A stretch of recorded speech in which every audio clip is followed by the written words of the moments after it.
조세법의 기본 원칙, 입법상의 원칙. 먼저 과세요건 법정주의란 과세요건이 법률에 규정되어 있는 것을 말한다. 이때 개별적, 구체적 위임은 유효하지만 포괄적 위임은 무효이다. 왜냐하면 포괄적으로 위임할 거면은 굳이 이렇게 입법을 하는 의미가 없으니까. 과세요건 명확주의. 내용이 일위적, 명확하고 상세해야 된다. 소급과세 금지. 소급과세를 하면 안 된다는 것. 해석상의 원칙. 문헌에 따라 엄격하게 해석해야 된다. 이때 따라서 물리 해석이 원칙이다. 집행상의 원칙.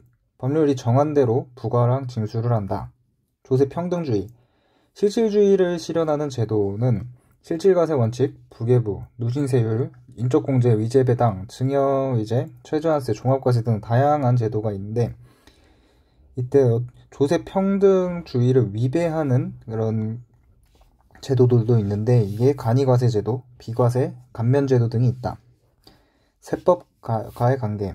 국세에 관하여 세법에 별도의 규정이 있는 경우를 제외하고는 국세기본법에서 정하는 바에 따른다. 다양한 용어의 정의. 국세란 소득세, 법인세, 부가가치세, 상증세, 종합부동산세, 개별소비세, 교통에너지 환경세 등 이런 세들. 세법. 국세의 종목과 세율을 정하고 있는 법률, 국세징수법, 조특법, 조세범처벌법 등이 있다. 강제징수비. 재산의 압류, 보관, 운반, 매각에 든 비용, 매각 대행의 경우 그 수수료를 포함한 것. 납세자. 이 납세자에서 중요한 것은 납세 위무자란 세법에 따라 국세를 납부할 위무가 있는 자를 말하며 이 납세 위무자에는 국세를 징수하여 납부할 위무가 있는 자는 제외한다. 이때 국세를 징수하여 납부할 위무가 있는 자를 징수납부 위무자라고 하며 여기에 예로는 원청징수 위무자가 있다. 기간과 기한.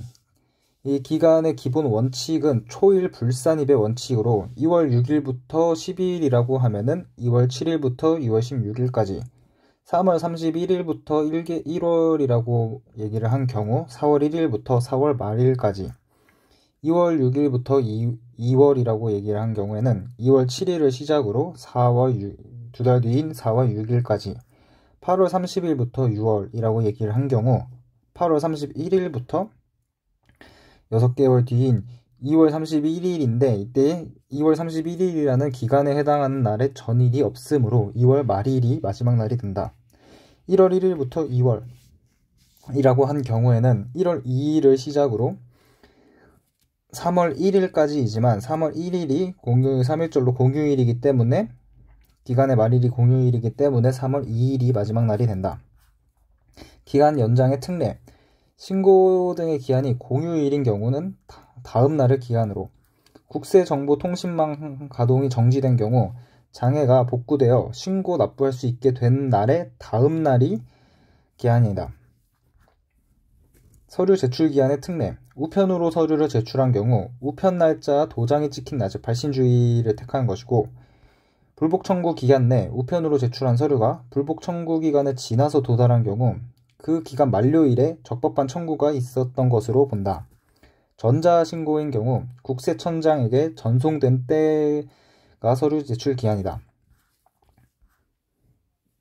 기한 연장. 신고 기한의 연장 사유. 천재지변, 납세자가 화재, 전화 등을 겪은 경우, 납세자나 동거가족의 질병, 정보통신망이 정상 가동하지 않는 등, 금융회사 등 최신관서가 휴무한 경우, 신청, 청구, 그 밖의 서류 제출은 기한 연장은 3개월 이내로, 기한 연장 사유가 소멸이 안 된 경우 1개월 내 재연장이 가능하다. 하지만 신고와 관련된 기한 연장은 최대 9개월 내에 기한 연장이 가능하다. 서류의 송달, 송달 주소. 송달 주소의 원칙은 그 명의인의 주소, 거소, 영업소, 사무소로 한다. 하지만 송달 주소의 예외로 연대납세의 의무자인 경우는 그 대표자를 명의인이 없으면 유리한 자에게 송달을 한다. 하지만 고지독촉에 관한 서류일 경우에는 연대납세자 그 각각 모두에게 송달을 해야 된다. 상속재산관리인이 있는 경우는 상속재산관리인에게, 납세관리인이 있는 경우는 납세관리인에게 송달을 한다. 이 서류 송달 방법엔 여러 가지가 있는데, 먼저 교부 송달은 소속 공무원이 송달 장소에서 서류를 교부하는 것. 이때 효력 발생 시기는 도달한 때 효력이 발생한다. 우편 송달인 경우 먼저 일반 우편은 중간 예납세액의 납부고지서, 부가가치세, 예정고지세액 납부고지서, 신고납부 세목에 대한 과세표준 신고서를 법정 신고기한까지 제출하였으나 과세표준 신고액에 상당하는 세액의 전부 또는 일부를 납부하지 아니하여 발급하는 납부고지서 등은 일반 우편으로 보내는데 이때 효력은 도달한 때. 등기우편인 경우에는 고지, 독촉, 강제징수, 정부 명령과 관련된 서류는 등기우편으로 보내야 하며 이때 또한 도달한 때 효력이 발생한다.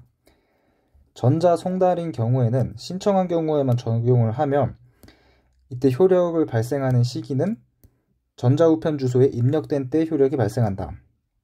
공시송달, 주소 영업소가 분명하지 아니한 경우 등기우편으로 보냈으나 수취인이 부재 중이라서 납부기한 내에 송달이 곤란한 경우 세무공무원이 2회 이상 납세자를 방문을 했지만 수취인이 부재 중이라서 납부기한까지 송달이 곤란한 경우 공시송달을 할 수 있고 이때 공시송달의 효력은 공고한 날 후에 14일이 지나면 효력이 발생한다.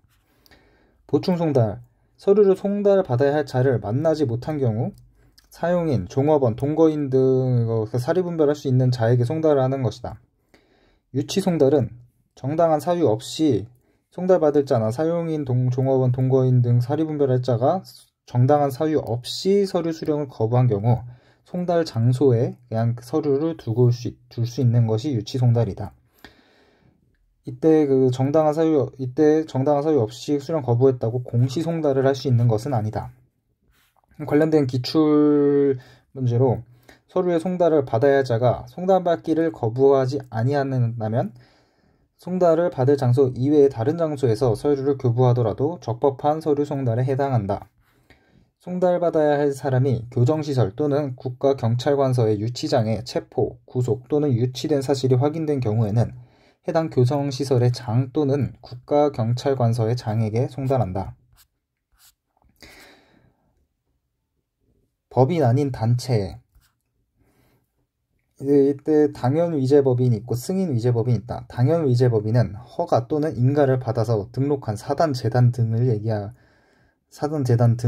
또는 공익목적으로 출연된 기본재산이 있는 재단 중에서 등기를 하지 않고 수익을 구성원에게 분배하지 않은 단체들은 당연위재법인이다. 승인위재법인, 조직과 운영에 관한 규정을 가지고 대표자 또는 관리인을 선임하고 자기 명의의 수익 재산을 독립적으로 소유 관리하며 수익을 분배하지 않는 이런 단체들은 이 세 가지 요건을 모두 갖춘 뒤에 신청을 하여 승인을 받으면 위재법인이 된다. 이때 이러한 단체들이 법인으로 보는 경우는 비영리법인으로 보고 법인세를 적용을 한다. 따라서 이때 국세에 관한 의무는 대표자나 관리인이 이행을 한다. 이러한 단체들을 거주자, 비거주자로 보는 경우에는 국내에 주사무소, 사업의 실질적 관리 장소를 둔 경우에는 1거주자로, 기타의 경우에는 1비거주자로, 분배 비율이 확인 또는 이익 분배가 되는 것이 확인된 경우에는 각 구성원별로 과세, 국외투자기구는 국내 원천 소득의 실질 귀속자로 봐서 1비거주자로 본다. 만약 이게 법인으로 본 경우에는 3년이 되는 날까지 거주자, 비거주자로 변경을 할 수 없다. 즉 3년이 지나야 된다. 변경을 하려면. 국기법의 원칙. 먼저 국세부과의 원칙은 실질과세의 원칙과 신의성실의 원칙, 근거과세의 원칙, 조세감면 사후관리 등이 있다. 먼저 실질과세의 원칙을 보면은 명의와 귀속되는 자가 다른 경우 사실상 귀속되는 자에게 이 과세를 무는데 이때는 이 명의자와 귀속되는 자가 연대 책임을 무는 것이 아님을 주의. 이때 실질 내용에 따라 적용을 하는데 간접적인 방법은 직접적인 방법으로 둘 이상의 행위가 있을 때는 연속된 하나의 거래로 본다. 예시로 또한 명의신탁부동산 매각 처분은 명의신탁자로 본다. 신의성실의 원칙. 납세자와 과세관청 모두에게 적용이 된다. 이때 신의성실의 원칙에 해당하기 위한 요건으로는 과세관청의 공적인 견해 표명, 신뢰하는 데 납세자의 귀책 사유가 없을 것, 견해 표명에 따라 어떤 행위를 하였을 것, 과세관청이 소급적인 적법한 처분을 할 것, 납세자의 경제적 불이익이 있을 것, 이 5가지 요건이 있어야 된다. 이 예시로 국세종합상담센터의 답변 등 세무공무원의 일방적인 상담 내용은 공적인 견해 표명으로 보지 않는다. 해석, 관행에 의한 소급과세 금지는 여기 신의성실 원칙에 해당하는 것이다. 근거과세의 원칙, 이 과세는 장부, 근거자료에 의해서 해야 된다. 장부 내용이 사실과 다르거나 누락된 경우는 그 부분에 대해서만 결정을 한다. 세법 적용의 원칙은 크게 소급과세의 원칙과 세무공무원 재량한계, 기업회계 기준 존중, 세법에 관한 질의 회신 등이 있다. 먼저 소급과세의 금지를 보면은 입법에 의한 소급과세 금지는 성립 후 새로운 세법에 따라 소급과세를 하지 않는다는 것이다. 중요한 게 성립 후인 것. 해석, 관행에 의한 소급과세 금지. 해석 등 일반적으로 납세 관리자들에게 받아들여진 후에는 새로운 해석, 관행으로 소급하지 않음. 이것은 신의성실의 예시적 특별 규정이다. 부진정 소급은 원칙적으로는 허용이 된다. 하지만 예외도 있다. 유리한 소급표도 원칙은 허용한다. 하지만 예외가 있긴 하다. 이 소급과세의 여부를 판단하는 것은 납세 의무 성립 시기를 기준으로 한다. 기특권을 침해하지 않고 법적 안정성, 신뢰보호에 위배되지 않는 일정한 경우에 소급과세 원칙의 예외가 인정될 수 있다. 세무공무원 재량 한계, 일방적으로 적당하다고 인정되는 한계를 엄수해야 한다.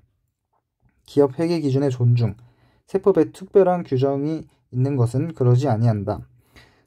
왜냐하면 기업 회계를 보충적 적용이기 때문이다. 해석에 관한 질의회신, 세법 해석은 기획재정부 장관 및 국세청장만 가능하며 이 세법 해석은 세무서장이 하는 것은 아니다. 기획재정부 장관과 국세청장만 가능하다.